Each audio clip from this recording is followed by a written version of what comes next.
Essa é a nossa terceira reunião da Cardiologia DOR. Estamos organizando as próximas reuniões, buscando a integração de todos os serviços e todas as regionais. Eu já fiz até contato com alguns colegas, mas o objetivo é a gente integrar com Pernambuco, Maranhão, Sergipe, Bahia, Brasília, São Paulo e Rio de Janeiro.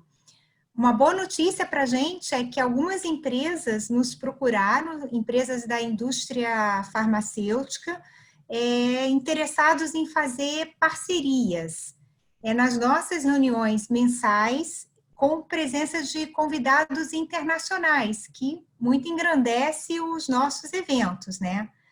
E a reunião de hoje, como a Angelina falou no início, e as outras, nós estamos gravando. Ainda não disponibilizei o link para vocês, porque eu ainda não recebi da equipe de marketing da rede, mas as nossas reuniões irão para um canal da Cardiologia DOR, dentro do canal do YouTube da rede DOR.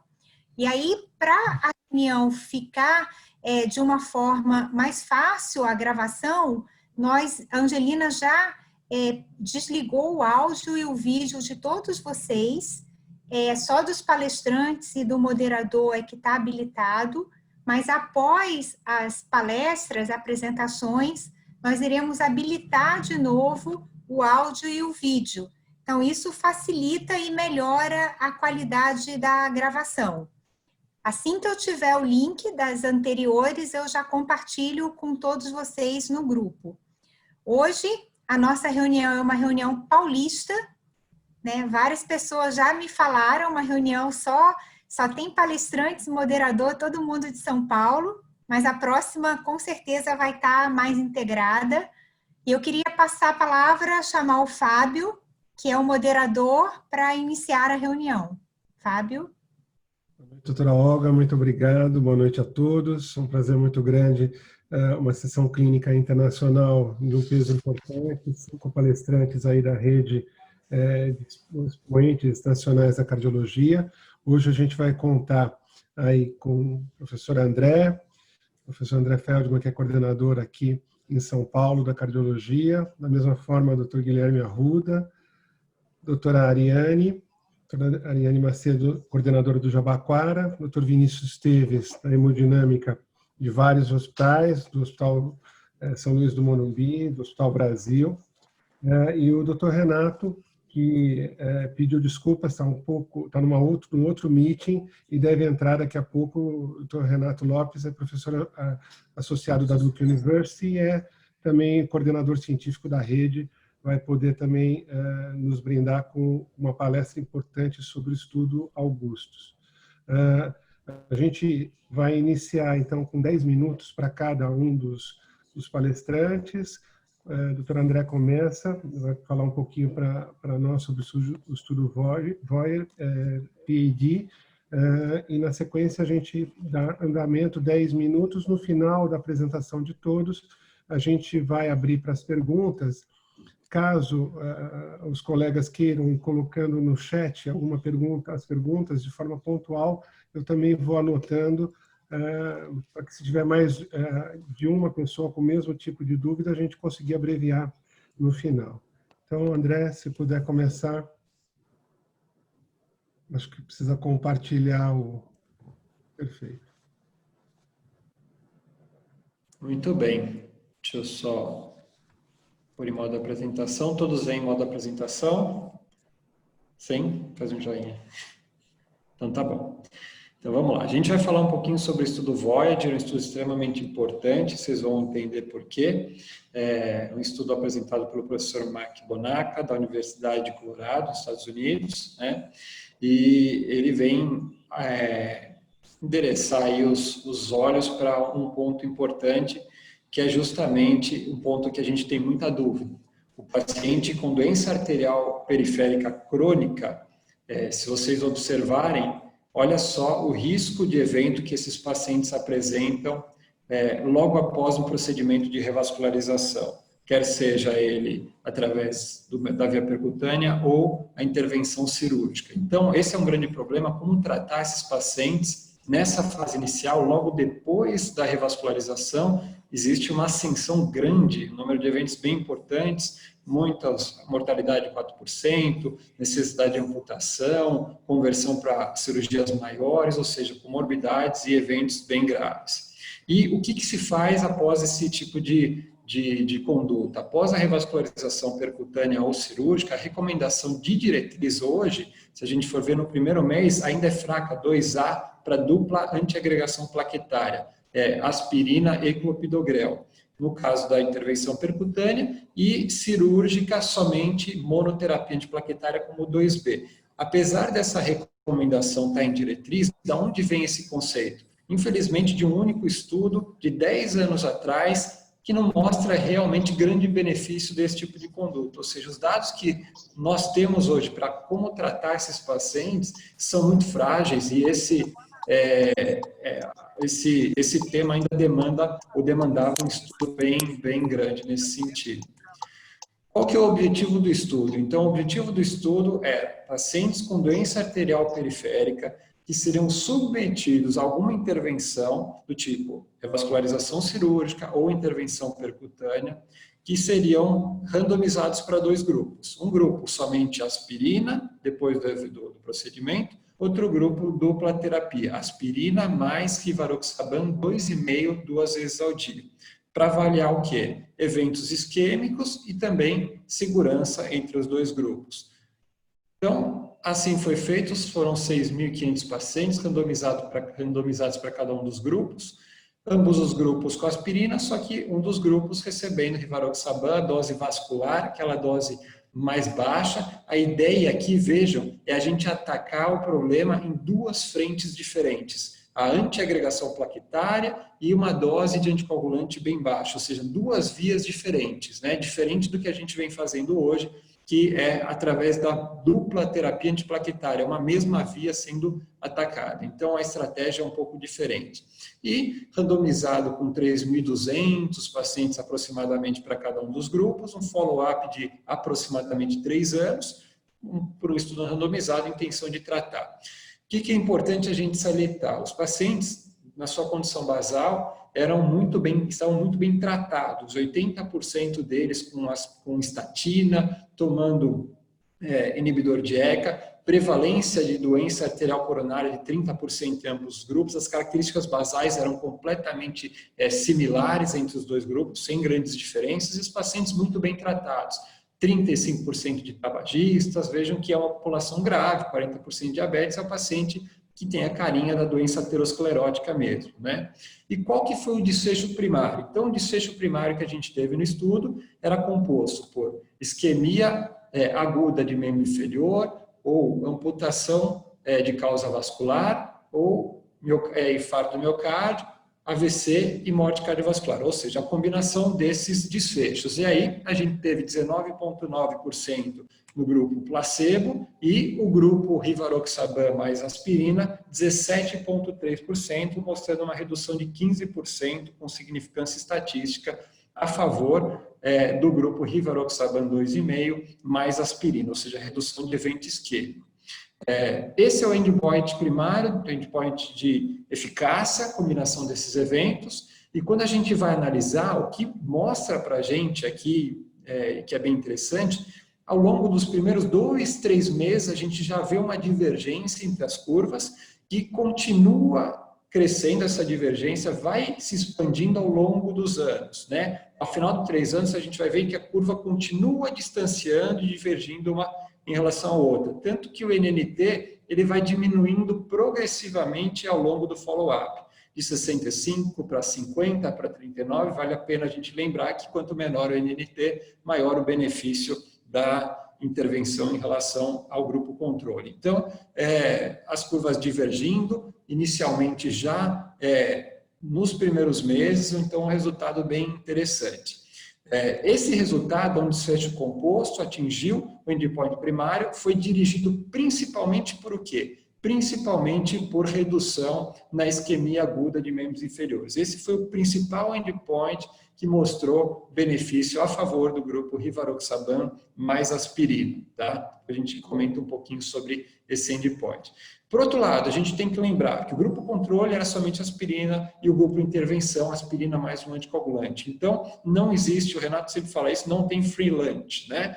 Você está dando 2 fármacos, é esperado que exista um aumento de sangramento. O que a gente tem que ver é qual é a gravidade ou a magnitude desse aumento. Então, critério time maior ou ISTH lá no canto direito da tela, aumento sim de sangramento no grupo Riva mais aspirina, o que era esperado, né? O ponto principal em termos de sangramento grave, como intracraniano, sangramento fatal, isso sim não houve diferença entre os grupos. E é isso que importa na hora da gente pesar o risco-benefício da intervenção. E é justamente o que a gente traz. Quando eu tenho que pensar que não tem free lunch, ou seja, a gente vai fazer uma intervenção e vai ter um preço a se pagar, a gente tem que ver se vale a pena pagar esse preço, né? Então, o que a gente previne de evento isquêmico em relação ao que a gente causa de evento hemorrágico, tem um desbalanço importante, ou seja, a prevenção de 6 eventos isquêmicos para levar a um evento hemorrágico, ou seja, um desbalanço favorável à prevenção de evento isquêmico bem interessante. Como conclusão desse estudo, o que a gente vê? Conclusão que a dupla inibição, através de rivaroxaban 2,5 2 vezes ao dia, mais aspirina versus aspirina, significantemente reduz o risco a favor do grupo Riva mais aspirina, principalmente de isquemia aguda de membro, né? Esse risco ele é precoce e ele é contínuo ao longo do tempo.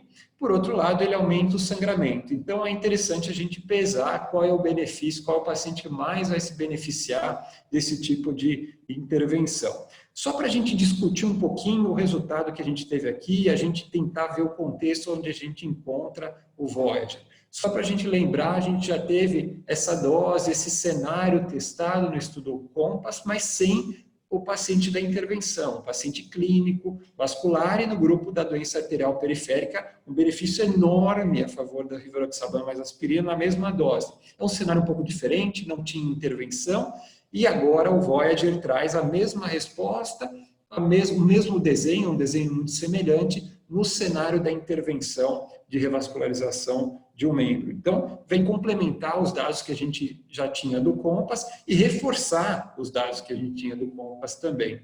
E vejam que o que a gente nota aqui é um benefício marcante a favor desse grupo, quando a gente compara ao que ele incrementa de risco. Então, existe uma discrepância do benefício e, eventualmente, do risco que a gente está correndo. E um questionamento que poderíamos fazer é o seguinte: poxa, mas a redução foi dirigida principalmente pela oclusão arterial aguda, ou isquemia aguda do membro.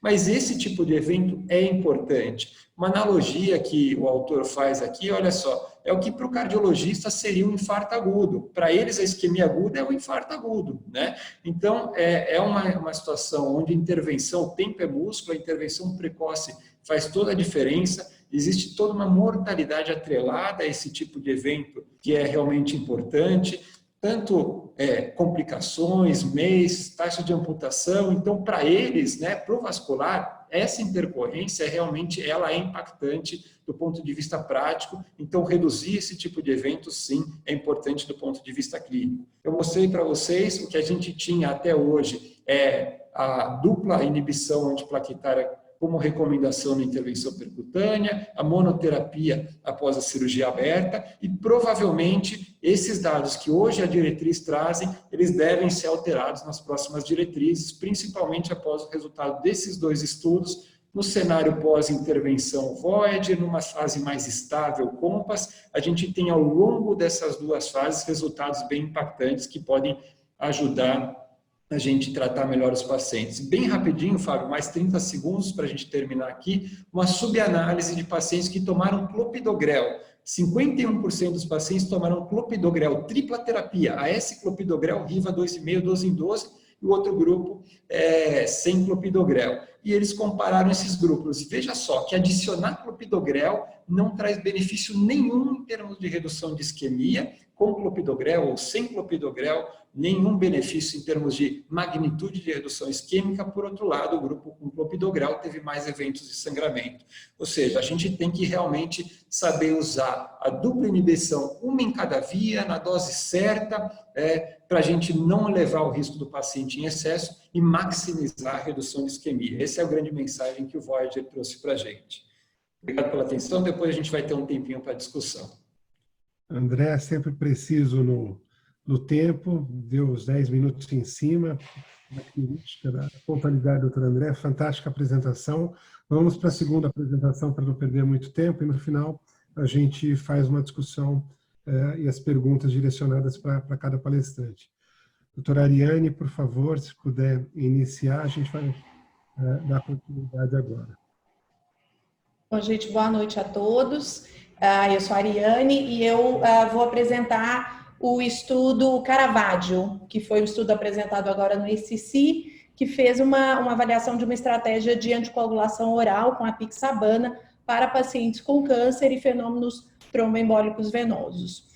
Essa foto é do Caravaggio. Para quem não sabe, Caravaggio foi um pintor italiano que viveu de 1517 a 1578, e é uma homenagem dos investigadores. O Agnelli, que é o principal investigador desse estudo, fez uma homenagem a esse pintor, só por curiosidade histórica.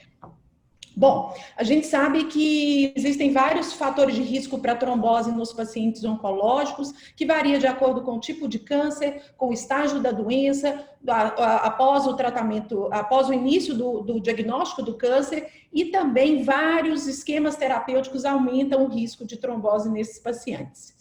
A dúvida em relação ao uso dos anticoagulantes orais nos pacientes com trombose relacionada ao câncer já vem de muito tempo e vem sendo testado. Heparina de baixo peso molecular foi o tratamento padrão, até que edoxabana e rivaroxabana foram testadas contra a heparina de baixo peso molecular e mostraram uma não inferioridade, mas as duas com aumento de sangramentos. Então, e ambas, edoxabana e rivaroxabana, quando comparadas com heparina de baixo peso molecular, mostraram um aumento principalmente de sangramento do trato gastrointestinal. Portanto, para nós ficou a ideia de que o doente com tumores do trato gastrointestinal não é um candidato à terapia com DOACs, principalmente os pacientes com tumores do trato gastrointestinal alto, da junção esôfago-gástrica, e pacientes com tumores ulcerados, com os tumores localmente ainda presentes, não operados. Então, a apixabana, quando veio, quando foi desenhado esse estudo, foi logo depois dos dois estudos que eu já comentei, o SELECT-D e o ROCSAI-VT, e eles fizeram com uma proposta audaciosa de mostrar uma não inferioridade. O estudo foi desenhado para mostrar uma não inferioridade em relação à heparina de baixo peso, mas já havia uma suspeita de que a apixabana talvez não sangrasse tanto o trato gastrointestinal como os outros dois agentes orais. E foi isso que foi testado nesse estudo. Então, como eu já disse, existe uma limitação do uso dos agentes anticoagulantes orais diretos nos pacientes de muito alto risco de trombose, que são os pacientes com tumores do trato gastrointestinal. Então, o Caravaggio, o desenho do estudo foi um estudo de tratamento, foi um estudo randomizado, aberto. Veja que eu estou comparando uma droga oral contra uma droga injetável, então não seria ético fazer uma aplicação de placebo subcutâneo nesses doentes, principalmente em doentes oncológicos, e todos os estudos foram abertos em relação aos braços de tratamento para tratar pacientes com trombose venosa proximal ou embolia pulmonar em pacientes com câncer. Depois eu vou detalhar um dado que é interessante desse estudo, que o diagnóstico de câncer pode ser câncer ativo, ou seja, doentes em tratamento oncológico, tomando quimioterapia, mas também pacientes que já vinham do seu tratamento e que terminaram o tratamento há 6 meses. Isso faz muita diferença no dia a dia, porque o manejo de um paciente em quimioterapia, com as complicações que acontecem durante a quimioterapia, é diferente de um doente já em remissão ou já com seu tumor controlado. E nesse estudo foi incluído os dois perfis de pacientes. Então, os pacientes eram com trombose confirmada, trombose venosa profunda ou embolia pulmonar, eram divididos para 2 braços, um braço com apixabana na dose de 10 miligramas 2 vezes ao dia por 7 dias, o outro braço da daltaparina 200 unidades por quilo 1 vez ao dia por 30 dias, que é o tratamento padrão, e depois os pacientes ficavam ou com daltaparina ou com apixabana 5 miligramas 2 vezes ao dia por 6 meses e havia um período de observação de 30 dias após o término do estudo.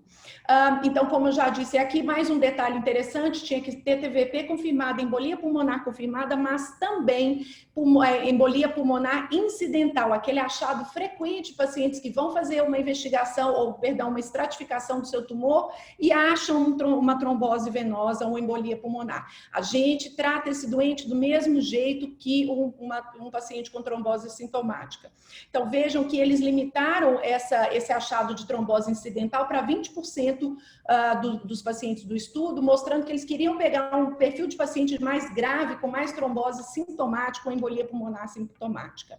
Um outro detalhe em relação ao perfil dos pacientes eram que, como eu disse, eram pacientes com câncer ativo, poderiam ter com essa história de câncer, né? Então, e eles limitaram também esse perfil de pacientes para 20%, então a grande maioria dos pacientes eram pacientes em tratamento com câncer ativo, e eles restringiram 2 perfis que são muito importantes, que eram pacientes com leucemia aguda, pacientes com tumores primários do sistema nervoso central e com metástase cerebral. Então, quando a gente for pensar no grupo que usou a apixabana, a gente tem que lembrar que esses doentes são doentes difíceis de mexer, na prática não foram incluídos tumores cerebrais primários.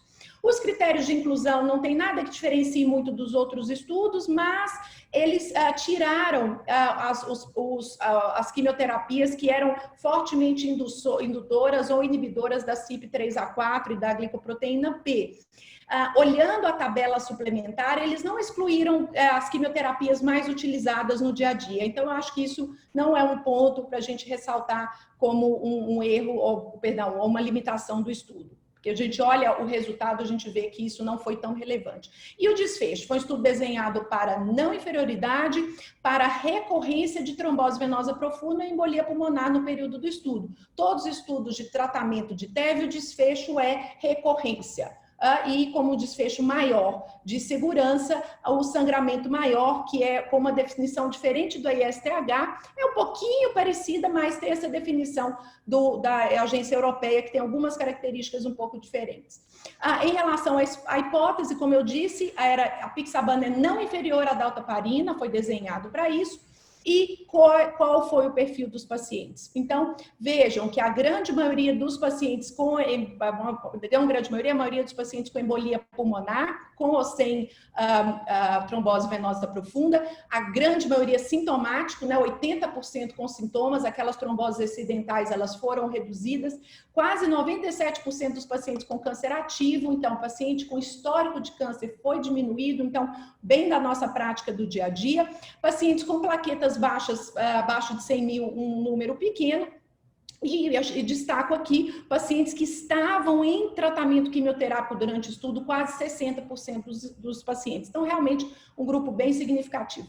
E aqui a grande novidade que esse estudo trouxe é o grande percentual de pacientes com tumores do trato gastrointestinal. Então, eles não só avaliaram esse desfecho de sangramento, como incluíram em número significativo esses pacientes que são realmente os de maior risco na nossa prática de sangramento e de trombose.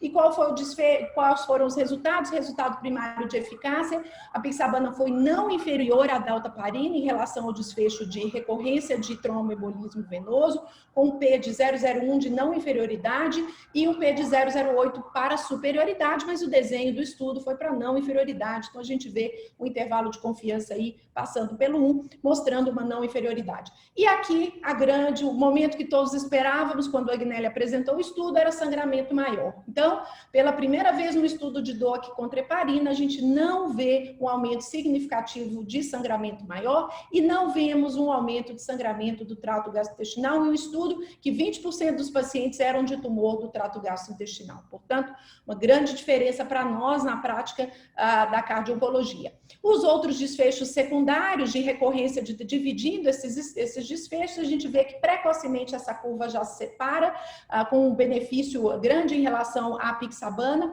o mesmo em relação ao sangramento maior, um pouquinho mais tardio, que essas curvas se separam. Portanto, o que a gente conclui desse estudo é que cumpriu o seu objetivo primário, que era mostrar uma não inferioridade à dalteparina em pacientes com câncer, com trombose associada a câncer em vigência de tratamento. Pela primeira vez nos trials de DOAC, não houve aumento de sangramento maior, particularmente em tumores do trato gastrointestinal, e achados desse estudo hoje permite, ainda não está nas diretrizes para essa aprovação, porque nem deu tempo, foi muito rápido a publicação desse estudo no New England, no ACC, mas provavelmente a apixabana vai ser mais uma opção terapêutica, se juntando a edoxabana e a rivaroxabana como possibilidade de tratamento para o paciente com trombose relacionada ao câncer. Aqui é uma comparação entre os 3 estudos, não uma comparação direta, óbvio, a gente não pode fazer, mas principalmente uma comparação em relação ao desenho, ao número de pacientes. Vejam que dos 3 estudos publicados é o que tem o maior número de pacientes. Destaco aqui uma coisa que eu já comentei, que é o fato de não ter paciente com tumores cerebrais, tá? Então é o único que não tem, mas que permitiu a inclusão de pacientes com tumores do trato gastrointestinal, que é uma grande novidade para a gente. Bom, então era isso que eu queria trazer. Depois a gente vai ter uma sessão de perguntas e respostas, a gente pode discutir um pouco mais sobre esse estudo que é tão importante. Obrigada a todos. Ariane, parabéns pela apresentação, pela didática, excelente, muito bom. Já temos perguntas para o final também para o Caravaggio. Vamos à sequência, então, com o Dr. Guilherme, que vai falar um pouquinho para a gente sobre o Twilight. Guilherme, quando você estiver pronto, podemos iniciar. Boa noite, todos veem a tela? Ok. Boa noite, obrigado, pessoal. Então, a gente vai dar início à apresentação do Twilight Complex Study, que foi apresentado aí no ACC pelo professor Dangas, ele é do Mount Sinai, de Nova York. Um estudo bastante interessante que traz, talvez, esse cenário mais atual, onde a gente percebe e vive esse dilema constante entre risco de eventos isquêmicos e risco de sangramentos. De tal maneira que o que a gente vem buscando, né, com os estudos atuais? Muitas vezes é retirar a medicação. O Augusto já foi um estudo nesse sentido, dentro de outro cenário, e dentro desse cenário de síndrome coronariana e pacientes tratados com angioplastia, sem dúvida nenhuma, esse é um novo cenário que se aplica a muitos de nossos pacientes que são internados nas unidades de cardiointensivas. Então, o que foi o desenho do estudo? Foi um estudo randomizado, duplo cego, feito em 187 centros em 11 países. Esse estudo, originalmente, ele foi publicado em 2019.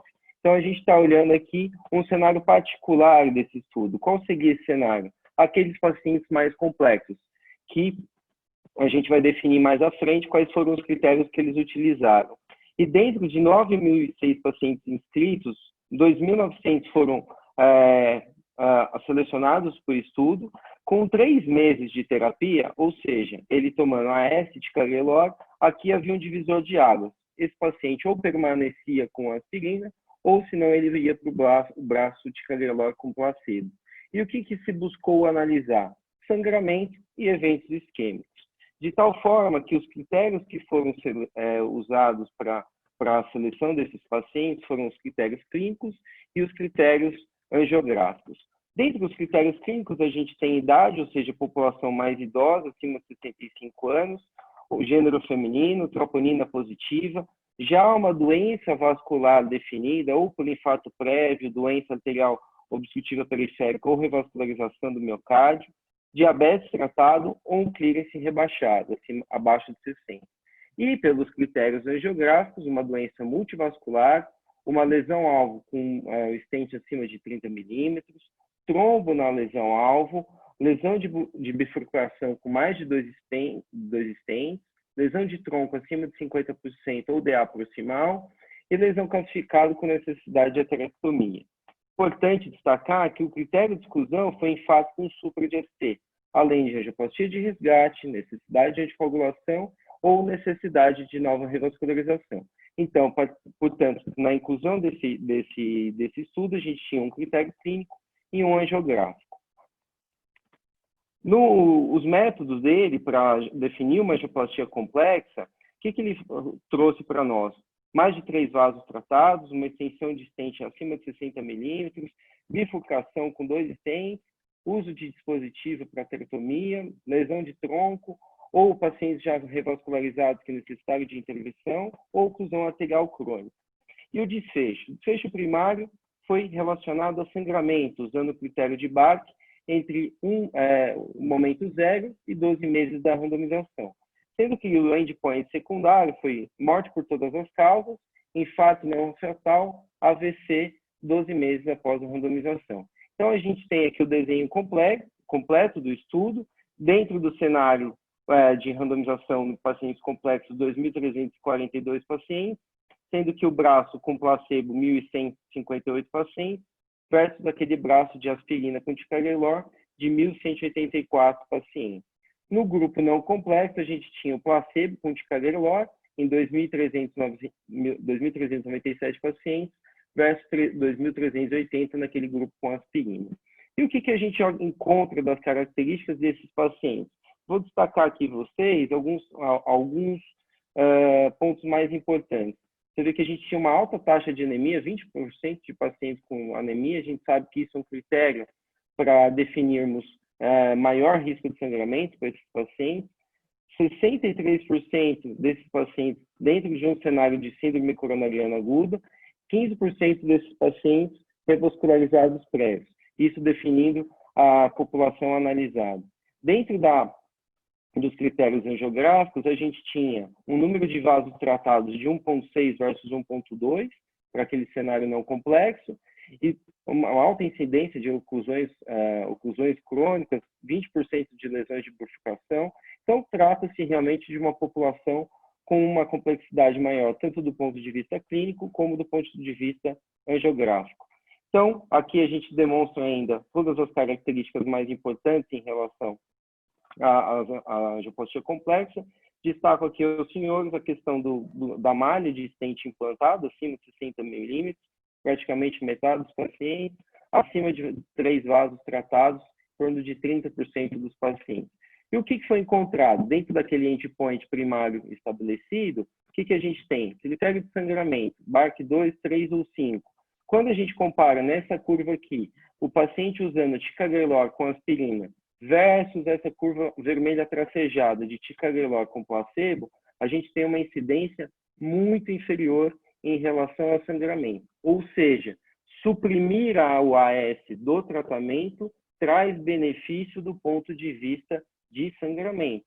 Isso se dá tanto no cenário de angioplastias complexas, bem como naquelas sem os critérios de complexidade já pré-definidos pelo autor. Pela análise de intenção de tratar, dentro do cenário do critério BARC 3 ou 5, que são os cenários mais graves, lembrando que 5 sangramento fatal, esse cenário se reproduz de maneira igual, onde temos que, suprimindo a AS do tratamento, a gente tem uma incidência muito menor de sangramento, trazendo um perfil maior de segurança dentro desse contexto. Ou seja, até o presente momento, a gente tem que um cenário sem o AS após 3 meses de tratamento nos traduz em menor risco de sangramento. Quando analisamos esses resultados sob a ótica de todos os critérios de sangramento já estabelecidos, seja ele BARC, TIME, GUSTO ou IES-TH, também a gente tem esse mesmo cenário se reproduzindo versus naquele grupo tratado apenas com placebo sem aspirina, isso se reproduziu em todos os critérios. Agora, dentro do endpoint secundário, o qual comentei, o que nós temos? Dentro do cenário morte, infarto ou AVC, o que a gente mostra? Dentro do cenário complexo, de angioplastias mais complexas, isso foi igual. Ou seja, retirar o AS do tratamento desses pacientes depois de 3 meses não acarretou em desfecho de segurança aqui, ou seja, a gente não teve mais morte, a gente não teve mais infarto, não teve mais AVC. Isso se deu nos dois cenários, tanto das angioplastias complexas e das não complexas. Isso se traduz aqui de maneira mais categorizada, que morte cardiovascular, infarto AVC foi 3,6 no grupo que tratou com placebo, versus 4,8 naquele grupo que ficou com aspirina. Ou seja, tem uma incidência menor pela análise pré-especificada. Morte por todas as causas, 0,9 versus 1,5, ou seja, também não houve diferença. AVC ou trombose discente, que seria talvez o grande medo dos hemodinamicistas. Temos que lembrar aqui que é um cenário de tronco, oclusão crônica, paciente com malha discente muito extensa. Então, dentro de todos esses cenários, a gente não teve uma diferença em relação à supressão do AS dentro do tratamento desse paciente. Tudo isso aqui se traduz desse mesmo cenário, comparando o cenário de angioplastia complexa versus a não complexa, são as reproduções dos números absolutos, onde a gente teve um critério de segurança em relação à suspensão da aspirina dentro desse cenário. Então, assim, como mensagem que fica para casa, a gente tem que lembrar que esse cenário se reproduz cada vez mais nos dias de hoje. É muito comum você associar síndrome coronariana em pacientes idosos. Então, você tem uma segurança maior em retirar o AS dentro desse cenário. Então, pacientes submetidos a angioplastia complexa, a terapêutica do ticagrelor em monoterapia após 3 meses foi associada a menor risco de sangramento, sem aumentar o risco de eventos isquêmicos, que é muito positivo dentro do cenário atual. Então, eu acho que isso vem para corroborar com diversos outros estudos, onde a gente está tentando redução de dose, onde a gente está tentando diminuir a terapia. Antes era triplo, hoje em dia a gente vai para uma dupla, muitas vezes a gente consegue reduzir dentro do cenário utilizar proposto pelo paciente, então a gente consegue individualizar muito melhor a conduta para esse paciente. É muito importante destacar que o critério de exclusão desse estudo foi infarto com supra, então isso não é um cenário reproduzível para aqueles pacientes que nós tratamos após o infarto com supra de ST. Também é importante lembrar que a gente, como é um ensaio clínico, ele foi testado com o uso do ticagrelor. Então, a gente não tem nenhum estudo que corrobora essa ação ou com o clopidogrel ou com o prasugrel, que são os outros antiagregantes disponíveis no mercado para esse cenário. Então, de maneira bem sucinta, a gente consegue estabelecer que o AS, dentro desse cenário, após 3 meses, foi bastante seguro para esse paciente. É isso aí. Muito obrigado, pessoal. Muito bom, Guilherme. Parabéns pela apresentação. Um assunto muito importante. Resumiu muito bem esse cenário de dupla antiagregação plaquetária. Depois a gente vai ter a oportunidade de discutir já também perguntas interessantes sobre o tema. E a gente vai partir agora para uma atualização do estudo popular de TAV. Vamos ter a oportunidade de uma das maiores referências do Brasil no assunto, que é o Dr. Vinícius Esteves. Vinícius, quando você estiver pronto. Boa noite, obrigado, Fábio, pela apresentação. Está me escutando bem? Sim, sim. Bom, esse é mais um estudo que vem trazer à discussão essa questão de buscar um equilíbrio entre eventos tromboembólicos e eventos hemorrágicos e a terapêutica ideal. Mas, ao contrário do que o Guilherme falou agora em termos de coronária, o André falou e a própria Ariane, nós vamos falar um pouco de terapia transcatéter. Então, o estudo Popular é um estudo conduzido por um grupo holandês, e, na verdade, contou com 9 centros europeus, entre Bélgica, Holanda e República Tcheca. É um estudo randomizado, multicêntrico, como eu disse, né, e trata realmente do sistema de terapia antitrombótica em pacientes submetidos a TAV. É um assunto bastante comum, eu acredito que a maioria de vocês tenha encaminhado já um paciente para TAV que tinha indicação de anticoagulação prévia e depois do procedimento ficaram naquela discussão com o hemodinamicista, né? Mas e agora? Eu tiro o anticoagulante e entro com terapia dupla com clopidogrel, deixo só com o anticoagulante, troco o anticoagulante ou associo o anticoagulante com aspirina ou clopidogrel? Ou seja, uma dúvida bastante frequente.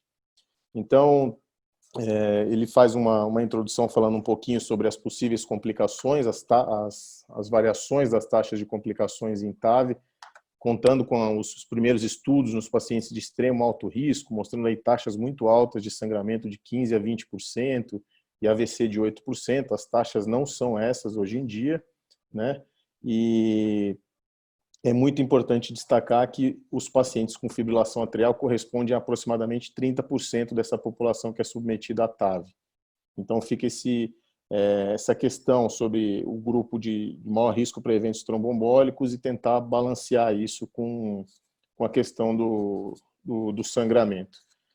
Os pacientes com fibrilação atrial têm essa necessidade de fazer anticoagulação, geralmente são pacientes idosos, visando reduzir o risco de AVC e de outros eventos tromboembólicos, mas eu tomei a liberdade de deixar em vermelho essa outra frase do autor, em que ele destaca um ponto importante. Em terapia antiplaquetária, em associação anticoagulante, pode reduzir eventos tromboembólicos após TAV, mas aumentar sangramento. E é interessante ressaltar que as diretrizes atuais, nesse cenário, são baseadas em opiniões de experts e sugerem um antagonista da vitamina K como monoterapia ou em combinação com aspirina ou clopidogrel. Nesse cenário, nós tivemos já um estudo publicado há uns 2 anos atrás, o estudo Galileu, que testou a associação de rivaroxabana com aspirina e, de uma forma muito surpreendente, ele foi interrompido de forma precoce pelo Comitê de Segurança por apresentar tantos eventos hemorrágicos quanto isquêmicos. Então, esse grupo desenhou esse estudo, tentando comparar a anticoagulação oral de forma isolada ou como monoterapia ou em associação com clopidogrel por 3 meses após o procedimento. E ele dividiu num desfecho primário de superioridade em relação a menores taxas de sangramento na anticoagulação de forma isolada, como monoterapia, e 2 desfechos secundários com margem de não inferioridade. O primeiro deles, um composto de eventos tromboembólicos, como mortalidade cardiovascular, AVC, infarto periprocedimento e sangramentos, e agora associado a sangramento, como sangramento não relacionado a procedimento, e um desfecho secundário também de não inferioridade só de eventos tromboembólicos. Incluiu pacientes que já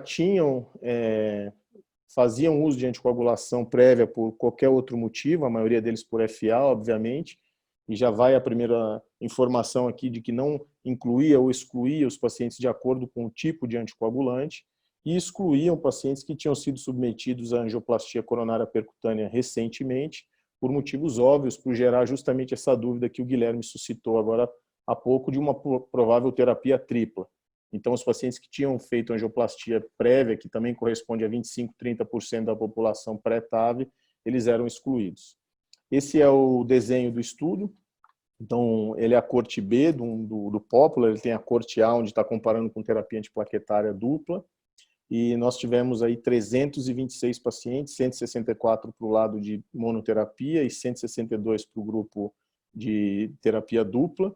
E o follow-up de 1 ano de acompanhamento clínico e o desfecho primário duplo, né, na verdade, que eu já falei para vocês, com sangramento global, caracterizado pelo VARC2, e os sangramentos não associados ao procedimento, e aqui eu vou explicar um pouquinho mais à frente, onde ele tem uma grande falha na metodologia em relação à determinação desses critérios de sangramento, e os 2 desfechos secundários que eu já mencionei, um associado a eventos tromboembólicos a sangramento e outro somente com eventos tromboembólicos.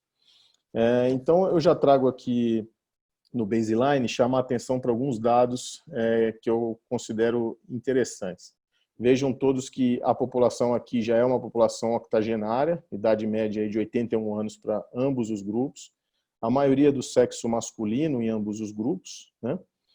E aqui nós temos 95% aproximadamente nos 2 grupos de população com fibrilação atrial como motivador do uso do anticoagulante. E em termos do procedimento, nós estamos aqui nos referindo a uma população de baixo risco para procedimento para troca valvar cirúrgica. O STS ele é de 0 a 4 pacientes de baixo risco, de 4 a 8 risco intermediário e acima de 8 pacientes de alto risco. Ou seja, nós temos uma população aqui semelhante aos estudos de baixo risco para TAV, como o Partner 3 ou Evolute Low Risk. As demais características mostram função ventricular preservada, função renal normal também, ou seja, realmente, apesar de uma idade um pouco mais avançada, era uma população de baixo risco. E o grande detalhe que chama a atenção e merece discussão no estudo, de forma surpreendente na minha visão, pacientes octogenários, 95% dessa população com fibrilação atrial, recebendo aqui 75% de média entre os dois grupos, recebendo antagonista da vitamina K. E de média apenas 25% recebendo os novos anticoagulantes.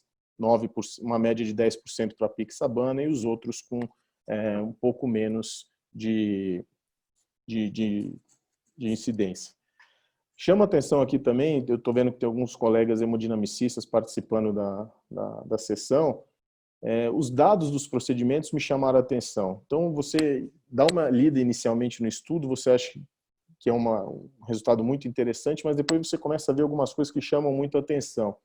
Primeiro, o fato de você ter 86% de approach desses pacientes por via transfemoral. Hoje a gente trabalha com 98% de transfemoral, ou no máximo 95% de acessos alternativos, e esses são relacionados a pacientes com evoluções mais desfavoráveis.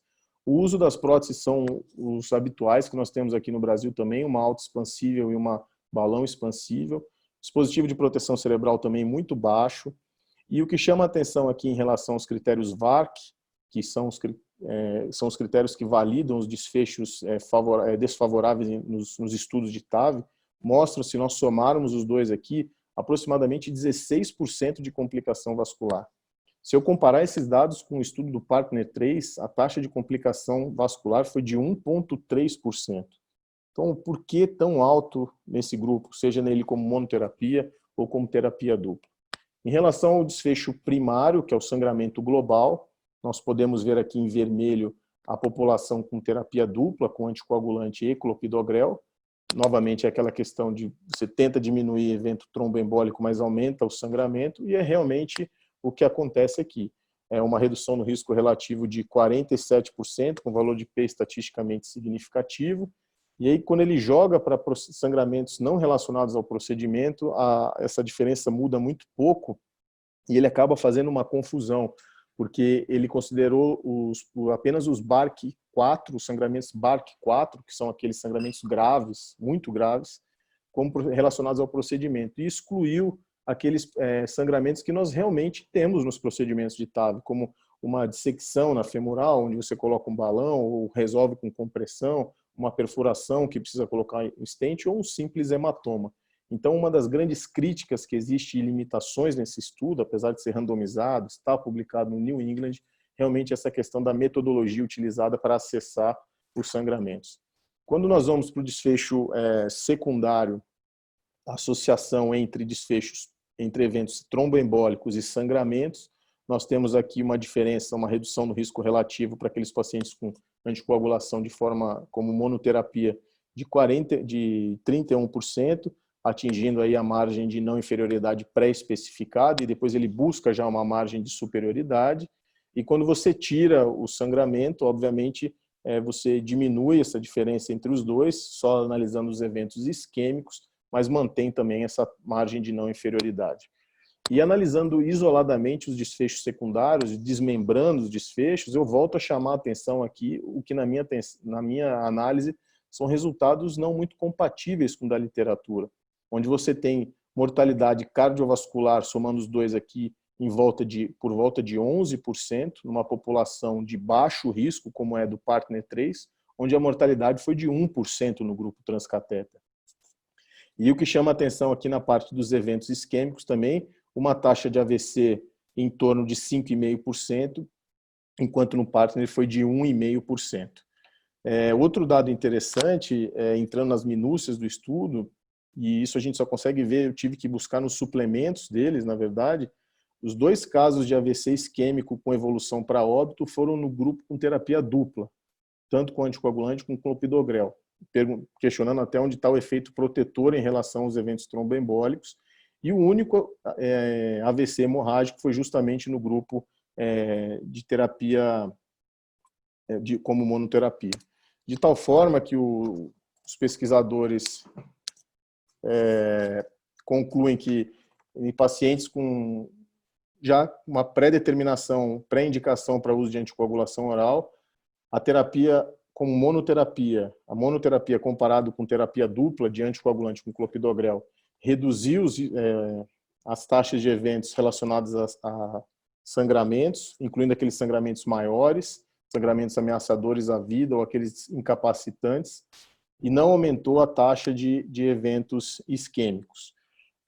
Fazendo uma comparação com o Galileu provou que rivaroxabana em associação com aspirina, e isso é uma coisa até que o Renato sempre fala muito sobre essa associação e vai voltar na discussão, não trouxe a resposta que nós esperávamos.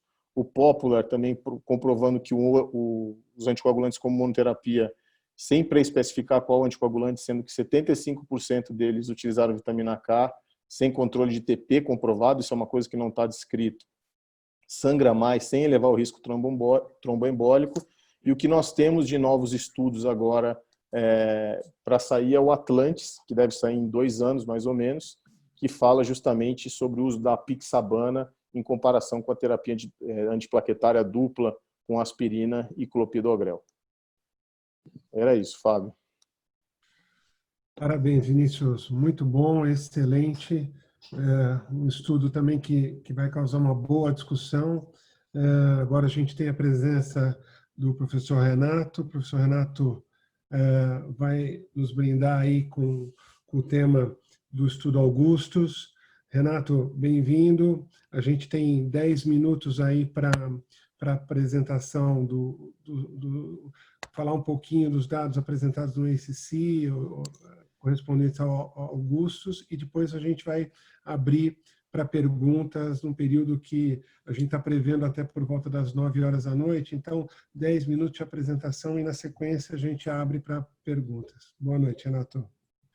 Boa noite, De Luca. Boa noite a todos. Desculpem eu só poder juntar agora.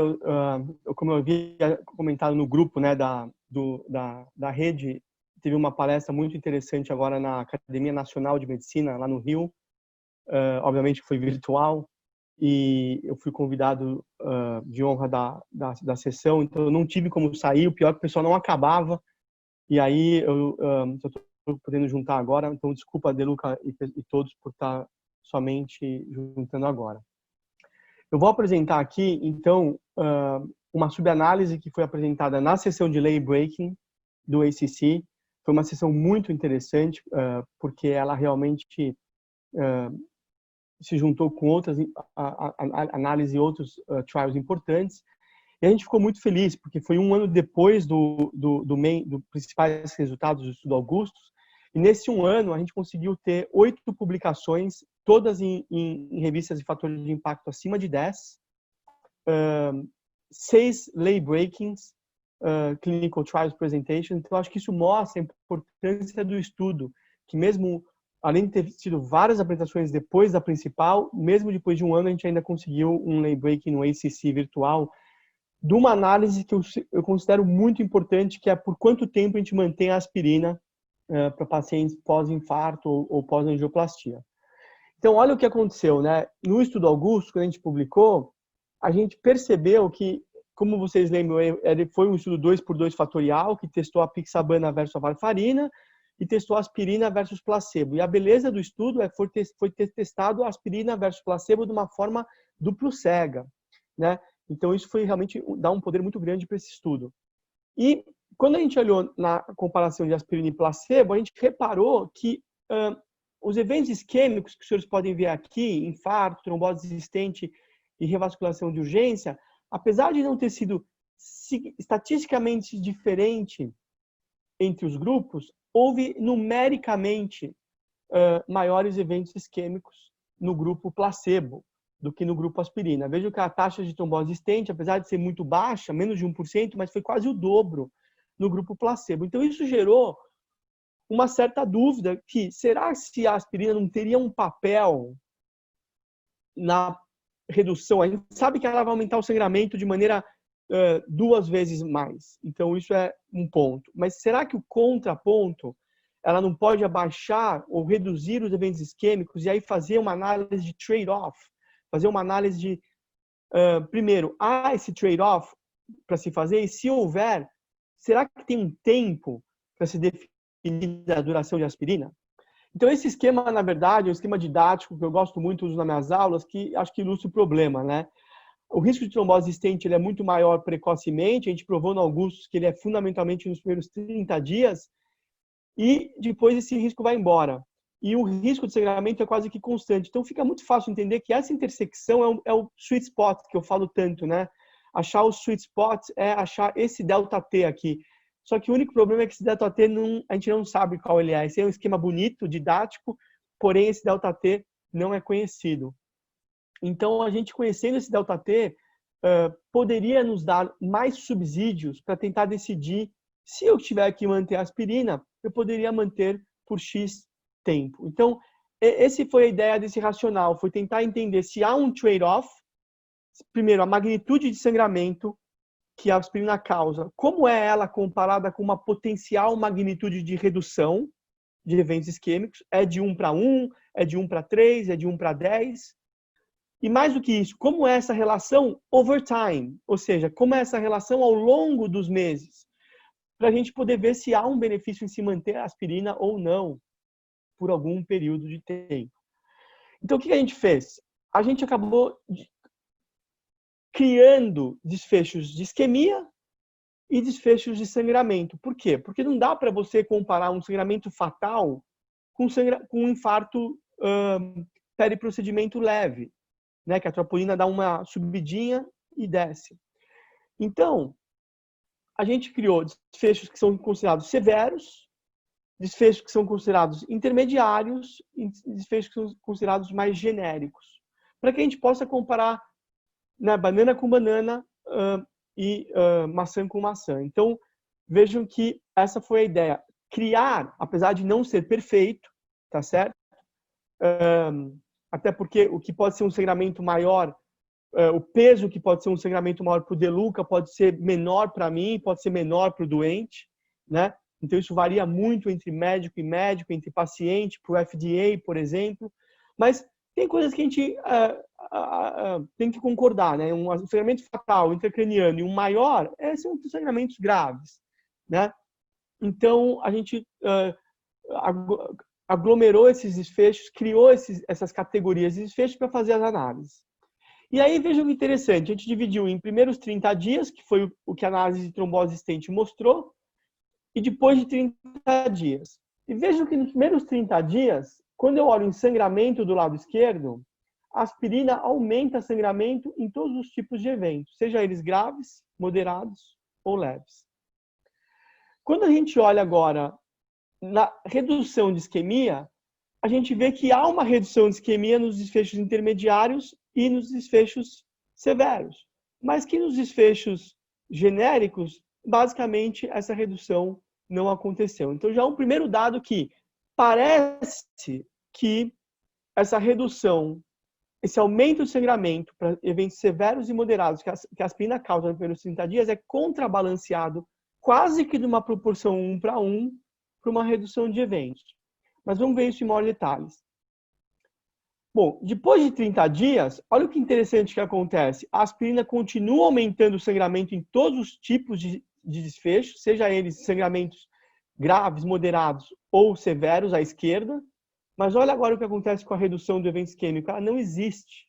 Ou seja, à direita, depois de 30 dias, a aspirina só está dando o risco e não está dando mais nenhum benefício em qualquer que seja a categoria do desfecho isquêmico. Quando a gente olha em desfechos severos, porque vamos então agora focar no que realmente importa. Nos primeiros 30 dias, olhem que interessante, a aspirina causa um aumento de sangramento, claramente, comparado com o placebo, mas na mesma proporção, numa relação de 1 para 1, ela basicamente reduz eventos isquêmicos importantes, como trombose, de-stent, infarto, AVC e morte cardiovascular.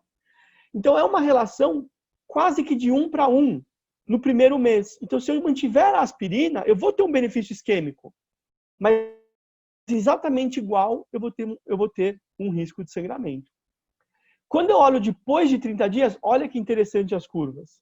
O risco de sangramento é enorme com a aspirina, mas agora aquele benefício isquêmico que ela potencialmente deu nos primeiros 30 dias vai embora do lado direito da curva, aqui do gráfico, conforme a gente pode ver.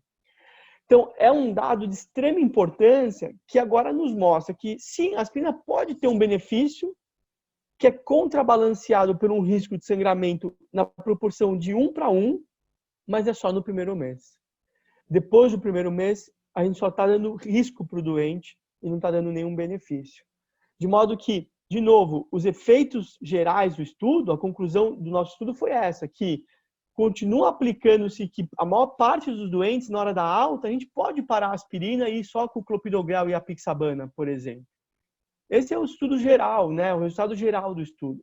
Mas agora a gente tem dados para aquele doente de maior risco, aquele doente que teve uma angioplastia complicada, aquele paciente que chegou com baita supra, aquele doente que teve lesão bifurcada, que teve múltiplos stents, que teve lesão calcificada, que teve no reflow, talvez esse doente vai se beneficiar de um tempo mais prolongado da aspirina, e esse tempo hoje é 30 dias. Não baseado no que eu acho, mas baseado no que os dados mostram. Então, esses dados mostram de maneira muito importante, é o melhor dado que a gente tem. Hoje, na literatura, não é um dado perfeito, tem problemas com essa análise, mas é o melhor que se tem. E é melhor do que no achismo, né? Então, a gente hoje pode manter a aspirina por 30 dias, sabe, particularmente se o risco de sangramento não for tão importante, aí esse benefício isquêmico vai existir e o risco de sangramento vai ser pequeno, mas depois de um mês, a gente vai seguir com o inibidor P2Y12 e com o anticoagulante, nesse caso foi a apixabana. Foi isso, então. Esse estudo, na verdade, foi publicado agora no Circulation, online, e ontem a gente mandou as provas da versão em print, né, da versão impressa mesmo, e tem muitos detalhes nesse paper que eu recomendo os senhores leem, está no Circulation, e, de novo, eu acho que agora é um dado que sai do achismo, né, para que a gente possa realmente usar a aspirina quando necessária, só por 30 dias e não mais do que isso. Muito obrigado. Excepcional, Renato. Como sempre, muito obrigado. Foram 5 apresentações, foram de altíssimo nível. O que a gente vai aproveitar agora, vamos tentar aproveitar o máximo de tempo. Eu vou dar andamento aqui na ordem pelas perguntas que foram sendo colocadas no chat, e aí a gente vai distribuindo entre os palestrantes, e aí, na sequência, a gente abre para comentários de acordo com o tempo. André, eu vou começar com você, uma pergunta que o Flávio Borelli nos enviou, muito interessante, falando um pouquinho sobre os pacientes. O estudo foi feito com pacientes de alto risco, e como você entende, se existiria algum perfil de pacientes que não se enquadraria para o uso da rivaroxaban, e no caso também já emendando, se você puder comentar um pouquinho sobre as amputações, que não teve muita diferença no caso das amputações, se pudesse comentar a respeito. Eu acho que, na verdade, assim, a gente teve um estudo que trouxe um resultado interessante, tá? Mas sempre que você tem que olhar para o risco-benefício do paciente, eu acho que sempre vale a pena individualizar as situações, né? E o Renato sempre costuma falar, eu falei, ele não estava ainda, porque não tem free lunch. Então, se não tem free lunch, a gente tem que ver quando vale a pena pagar pelo lanche, né? Eu acho que essa é a verdade. Então, assim, o desfecho que mais impactou, que foi a isquemia aguda, para o vascular, ele tem relevância clínica, né? Às vezes o pessoal pensa só na mortalidade, lógico que a mortalidade é talvez o top em termos de relevância, mas a isquemia aguda também é. O paciente que tenha um alto risco de sangramento, eu acho que, assim, para mim, o paciente que já teve um evento de sangramento prévio, já manifestou uma intercorrência com o uso de anticoagulante ou com o próprio antiplaquetário, são pacientes onde a gente não deve ir por esse caminho. Tá? Eu acho que é um cenário onde eu seria um pouquinho mais conservador, né? Mas eu acho que o resultado do estudo ele vai poder abranger a maior parte dos pacientes, né? E eu acho que isso se aplica aí a um número bom de pessoas, e é uma evidência muito sólida, porque a gente tinha um terreno sem evidência nenhuma, no empirismo total. Então, acho que a gente cresce muito em termos de evidência. E foi legal essa subanálise com o clopidogrel em alguns pacientes. 50% deles a gente observou a tripla terapia, porque mais uma vez a gente conseguiu demonstrar que saber usar a dose correta e tentando bloquear as vias de forma complementar, parece que a gente consegue atingir o nosso objetivo de uma forma um pouquinho mais eficaz, né? Com relação à amputação, realmente não houve diferença em relação à amputação, mas eu acho que o benefício demonstrado com a isquemia aguda ele é relevante e a gente deve considerar sim o uso uma boa porcentagem de pacientes nesse cenário. Fábio, eu posso fazer um comentário? Acho que o André está perfeito. Eu só, em relação ao Voyager, só para entender e para deixar claro para as pessoas que quando o estudo COMPASS veio, foi um estudo que foi um blockbuster, né? Principalmente para a doença periférica, porque é uma doença órfã que a gente não tinha nada para fazer, e com 70% de redução de amputações maiores, né, acima do pé. E realmente foi muito importante. Mas existia ainda um certo pé atrás de muitas pessoas, e a prova de fogo era o Voyager, né? Que era o doente mais grave, o extremo daquela situação que o COMPASS havia mostrado. Então, existia uma preocupação e um excitement, né, muito grande antes do Voyager, porque se o Voyager não fosse positivo, todo o conceito do COMPASS iria por água abaixo, né? E essa ideia de inibição de via dupla, que é maravilhosa do ponto de vista fisiopatológico, não teria sido comprovada. Então, eu acho que a importância do estudo Voyager de confirmar essa teoria.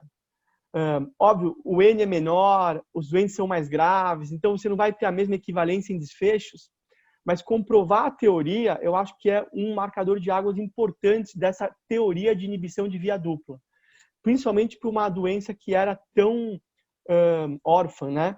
E para mim, a apresentação mais importante do que a principal foi a análise do clopidogrel, porque 50% dos pacientes usaram clopidogrel, tenho certeza que o André comentou isso na apresentação dele, e na análise de subgrupo que eles também apresentaram lá no ICC, eles mostraram que adicionar o clopidogrel não teve benefício isquêmico nenhum e só aumentou o sangramento. Então, de novo, confirmando aquela ideia do sweet spot de less is more, ou seja, menos drogas, mas mais adequadas nas doses e no sinergismo entre elas, é muito melhor do que só somar drogas, que é o conceito que a gente tinha 10, 15 anos atrás. Excelente colocação, Renato. Obrigado pela resposta. André, doutor Flávio, não sei se ainda está por aí, mas se quiser fazer algum complemento à sua pergunta, doutor Borelli. Ok, muito bem. Então, vamos seguindo. A gente tem uma outra pergunta, Ariane, referente ao Caravaggio. O Dr. Sérgio Kramer, fez uma colocação muito interessante sobre o uso da dalteparina, né? A gente tem no Brasil realmente um uso muito mais abrangente, muito mais rotineiro da enoxaparina. Então, o Sérgio faz esse questionamento se você acha que com a enoxaparina poderia ter alguma diferença de resultado ou algum outro apontamento. Fábio, não dá para saber sem fazer o estudo, né? Para a gente inferir isso. Se a gente pensar nos resultados o grande estudo que mostrou o benefício da heparina foi o CLOT, né? Que foi um estudo aí do começo dos anos 2000 que comparou a heparina, comparou a dalteparina contra a estratégia de varfarina e mostrou o grande benefício da heparina de baixo peso nesse cenário de pacientes com câncer. Quando a gente vai olhar os resultados de estudos de enoxaparina nos pacientes oncológicos, o resultado não é tão bom quanto a da dalteparina. Então, não dá para saber, né? Talvez fosse, mas a gente acaba transpondo esse benefício como heparina de baixo peso molecular. Mas a pergunta é só fazendo o estudo de novo, que eu acredito que não vai acontecer. Algum dos colegas tem algum comentário? O doutor Sérgio também, se tiver. Opa! O Sérgio. Oi. Quer fazer algum complemento, Sérgio? Acho que não. Então tá bom. Obrigado, Ariane. Vamos dar continuidade. Sobre o Twilight, Guilherme, o Cleverson fez alguns apontamentos importantes em relação a alguns estudos, né, com o clopidogrel, tanto o Stop Date quanto o Smart Choice, foram estudos também que apontaram essa redução com o clopidogrel.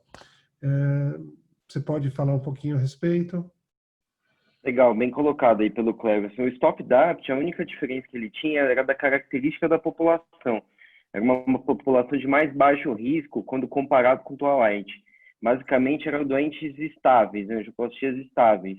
No Twilight, ele já tinha praticamente 60% de pacientes em síndrome coronariana, o que traz muito mais relevância até pelo estudo e mais robustez, porque a gente tem um pouco mais de segurança e os critérios de gravidade desses pacientes do Twilight são até maiores, o que corroboram esse resultado aí da gente poder fazer a retirada do AS, corroborando com essa ideia que o Renato tem falado de menos é mais atualmente, né? Sem dúvida nenhuma, vai nessa linha aí.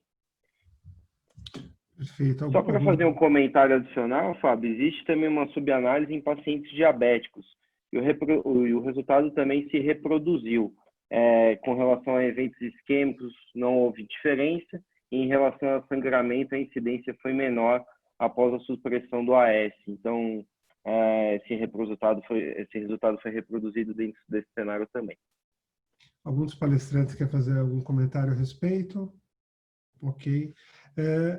Deixa eu só perguntar, não sei se o Dr. Flávio comentou que acho que o áudio dos colegas está bloqueado. Doutora Olga, a senhora acha que a gente abre para todo mundo interagir?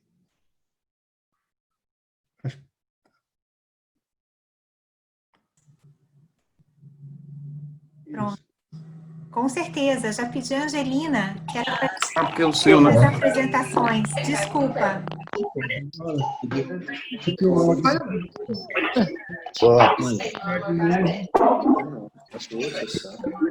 Então, aí no áudio, Flávio Borella. Eu não achei tão legal. Esse é o problema do áudio ligado. Deus, é uma das melhores servas. Ela não é o que está no copo dela, não. Talvez vá soltando um por um, né? Angelina, se acha que puder soltar o áudio do Flávio Borelli, ele tem alguns comentários. Por Tá. favor. Uhum.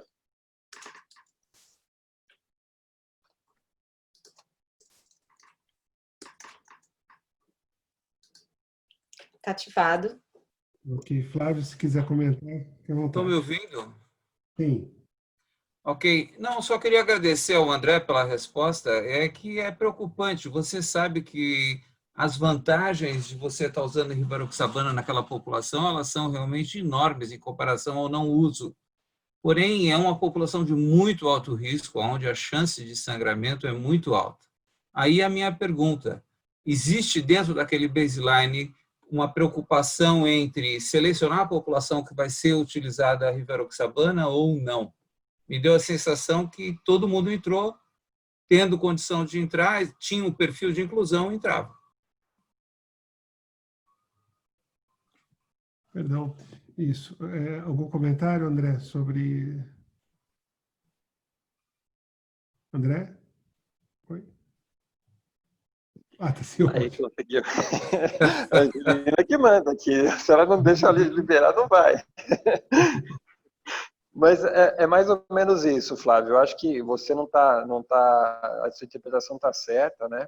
E é lógico que seria super legal se a gente tivesse tido um endpoint favorável com relação à amputação, mas eu acho que, como um todo, se a gente for ver, o resultado é positivo, confirma o conceito, ou seja, a gente está na direção certa. Eu acho que esse é o ponto. A gente está caminhando para um tratamento mais eficaz.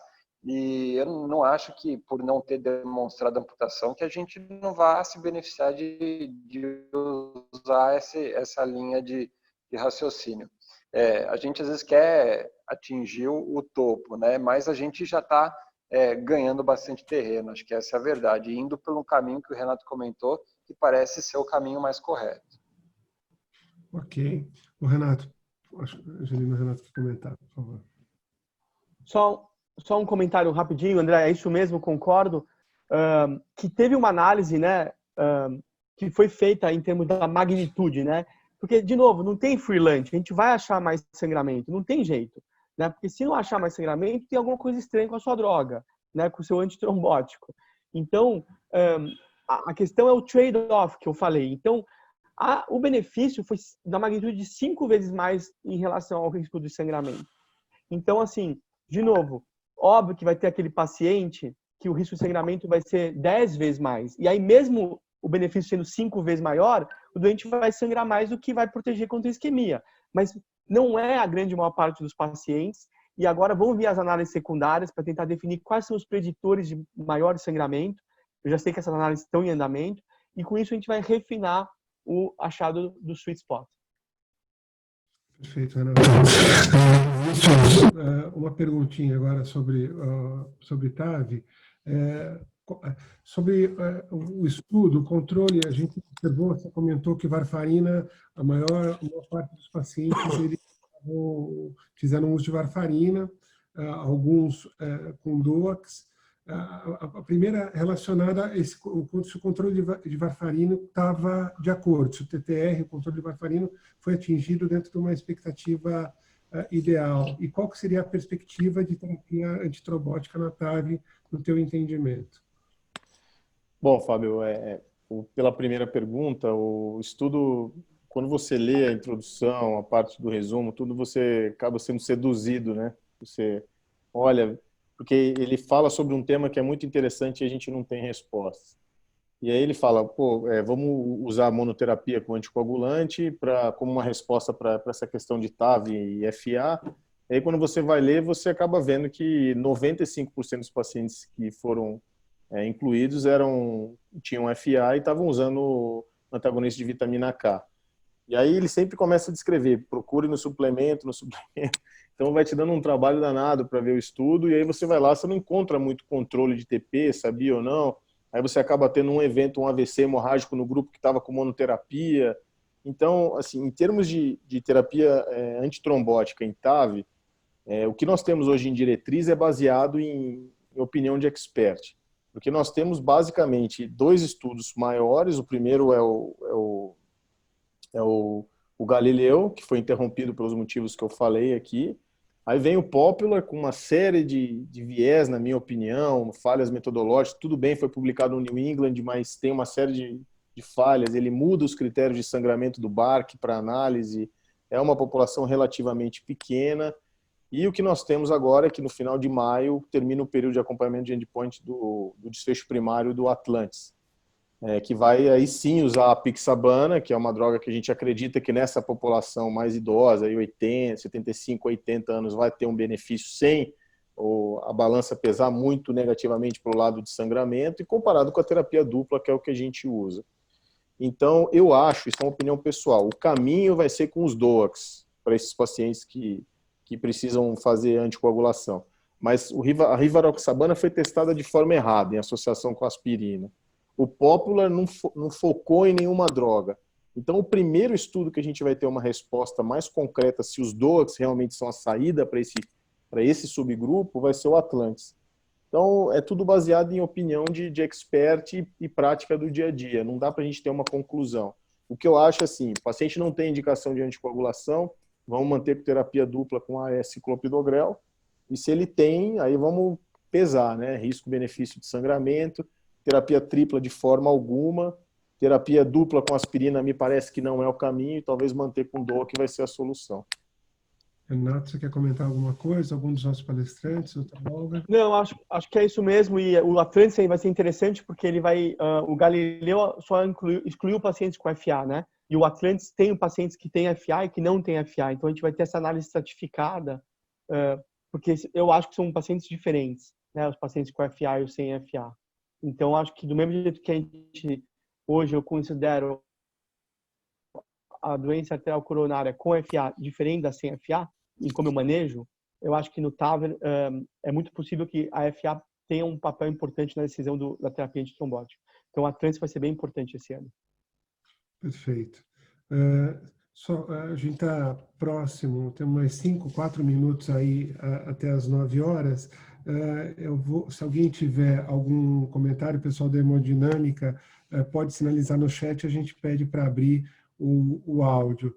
Tem uma outra pergunta que foi feita aqui, vou abusar um pouco do Renato. Renato, foi feita, antes de você entrar, um questionamento um pouquinho, falando de dupla de agregação plaquetária. O Guilherme apresentou dados do Twilight, e eu, Flávio, fez um comentário sobre o SAR-React, falando sobre a comparação do ticagrelor com o prasugrel, já que foi utilizado no Twilight, foi analisado o ticagrelor. E aí, um questionamento que ele fez para o Guilherme, e aí eu estou estendendo para você, os dois podem opinar sobre se, no caso, vocês optariam por a manutenção do clopidogrel ou se tiver o prasugrel, a opção seria o prasugrel. Então, ficou esse questionamento aqui na pergunta do Flávio. Flávio também, acho que se puder deixar o áudio dele liberado, se ele quiser fazer algum complemento na questão dele. Guilherme? Pois, Fábio, acho que são estudos diferentes, né, nesse caso. O ISAR teve uma outra proposta, são drogas equivalentes. O ISAR trouxe um resultado bastante surpreendente em relação ao que todos esperavam. E acho que vale a pena... O pessoal está me ouvindo? Acho que deu uma travada aí, não? Não, pode... Agora já voltou. Legal. Então, acho que o ISAR foi, retomando aí, né?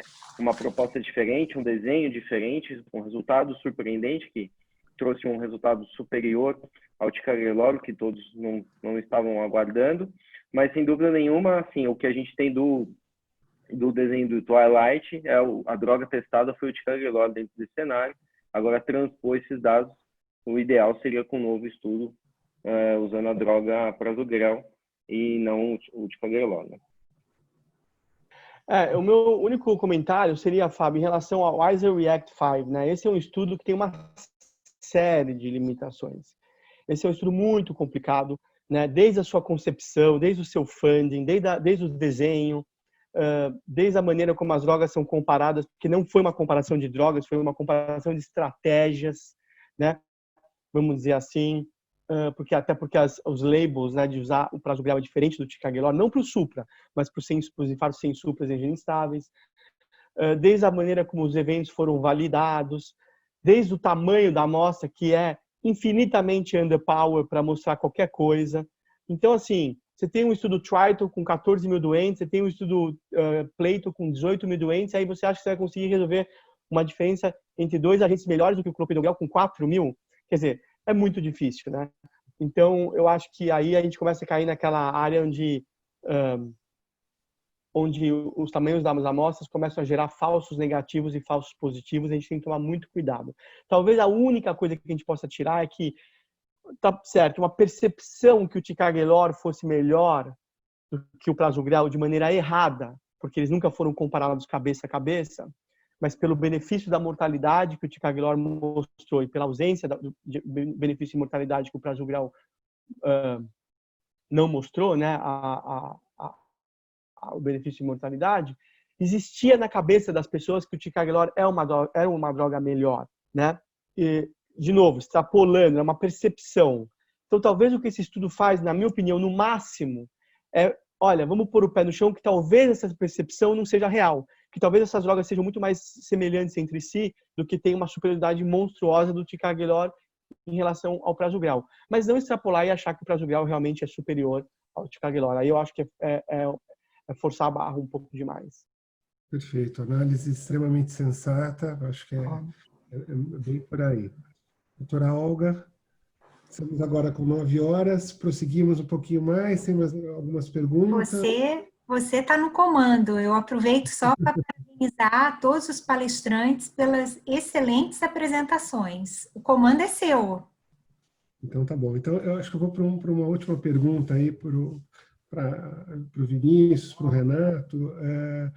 um pouquinho indo nessa onda dos stents agora, da terapia ultracurta, de dupla antiagregação plaquetária mais curta, o impacto dos novos stents aí, se vocês acham que para os próximos estudos aí, Renato, não sei se tem alguma coisa, alguma projeção de estudo com os stents aí, tanto o Onyx que saiu agora, a gente tem essa tendência de terapia dupla terapia plaquetária mais curta. Renato, quer começar? Pode começar, Vinícius. Vamos lá, você quer o... Bom, Renato, eu vou falar de um ponto de vista mais prático, né, da experiência do Cath Lab, né? Essa evidência que nós tivemos agora do Onyx foi muito grata para nós, por um simples motivo, né? Além dele trazer a evidência de que nos dá segurança em relação à terapia mais curta, ele é definitivamente, em termos de navegabilidade, um stent muito mais friendly em anatomias complexas. Então, eu trabalho com o Fábio lá no Morumbi, a gente vive discutindo isso, então às vezes pega uma lesão de tronco, uma calcificação, oclusão crônica, bifurcação, e justamente esses pacientes que têm aí fibrilação atrial, e a gente tem que, idosos, e a gente tem que pesar isso ou não. Então, você ter um dispositivo que te chega até o ponto da lesão, que te permite entregar o stent de uma forma melhor, navegar, expansão, ser seguro e ser eficaz, e ainda te permitir fazer um encurtamento da terapia antiplaquetária, a gente está chegando perto de um dispositivo que eu considero ideal, né?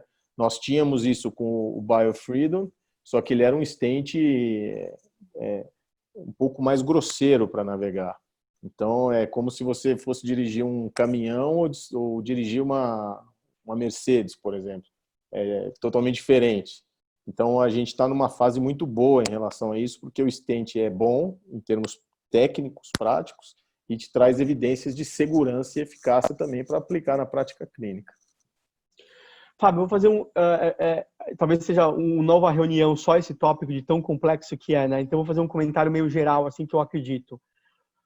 Eu acho que a gente ainda tem muitos intervencionistas, não é o caso do Vinícius, que ainda pensam com a mentalidade da trombose existente de 20 anos atrás, o estudo STAR, né?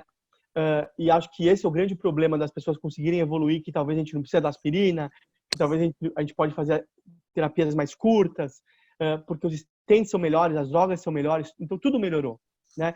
E as taxas de trombose stents não são mais aquelas de 20 anos atrás também com os novos stents. Então eu acho que a gente está aprendendo a tirar um pouco o pé. Eu acho que a gente foi muito para um extremo e a medicina ela evolui em gangorras, né?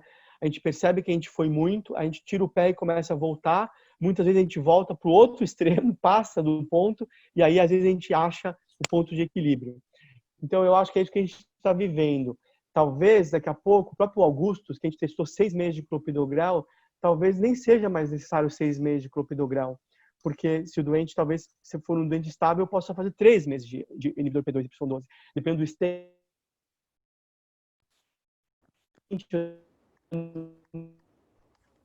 Se fazer então eu acho que a gente está caminhando agora para uma era que a gente está tentando achar que o sweet spot da terapia antitrombótica, em termos de combinação e em termos de duração dessa combinação, que faz parte dos 5 critérios que eu defini para a gente achar os sweet spots. Então eu acho que os stents é uma parte integrante dessa busca dos sweet spots e, de novo, acho que a gente vai estar refinando isso a cada dia mais e quando o estudo sair, ele já vai sair quase que desatualizado, porque a gente já vai estar mudando para terapias mais curtas, até eventualmente ser muito curto e falar, opa, foi muito curto, aí a gente vai chegar no equilíbrio, entendeu? Essa é a minha previsão. Perfeito, perfeito. Bom, da minha parte, mais uma vez agradeço muito. Vinícius quer? O Vinícius, Angelina, acho que o Vinícius quer. É só complementar o que o Renato está falando, perfeito. Só que a gente sempre falou dessa questão dos stents farmacológicos como efeito de classe, né?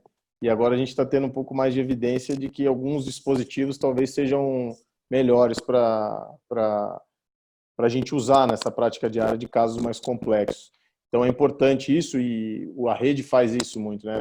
Nos dá essa liberdade de poder ter esses stents de última geração na prateleira, porque esses casos não escolhem hora, né, Fábio? É 2 horas da manhã de um sábado, você tem que estar com o dispositivo lá, porque o paciente chega, ele está tomando anticoagulante, ou ele vai precisar. Então, não dá para a gente ter mais um efeito de classe dos stents, é sempre a gente poder buscar aqueles dispositivos que vão nos dar mais segurança aí para poder trabalhar no dia a dia. Perfeito, Vinícius. Bom, da minha parte, como era a nossa previsão, foi, acho que, sensacional, uma sessão clínica de altíssimo nível, com 6 palestrantes, como a gente comentou, grandes expoentes da cardiologia.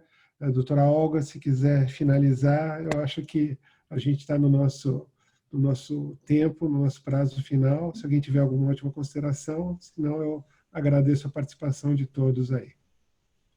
Obrigada. Boa noite. Boa noite. Tchau, boa noite. Por favor.